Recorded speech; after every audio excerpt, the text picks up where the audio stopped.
In this video, we are going to demonstrate how to properly knead and roll out your fondant.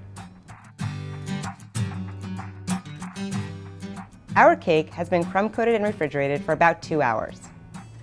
Begin by lightly moistening the buttercream with some water. You can use a brush or a spray bottle with a light mist. Next, choose your fondant color and remove the proper amount.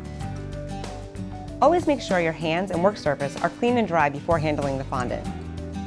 If you want to know how much fondant to use, check out the helpful chart on satinice.com. Make sure your leftover fondant is resealed airtight.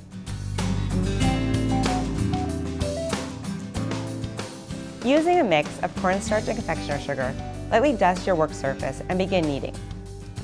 Kneading is a key step to ensure that your fondant is pliable and easy to work with. How long you knead will depend on the amount of fondant you're using and the temperature of where you are working.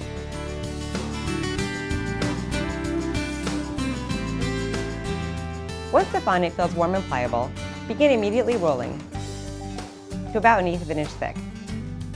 For this 8-inch cake, we're aiming for a diameter of about 18 to 20 inches. And remember, satinice.com has a lot of helpful charts that you can reference. When you're done rolling, go right into covering your cake while your fondant is still nice and pliable.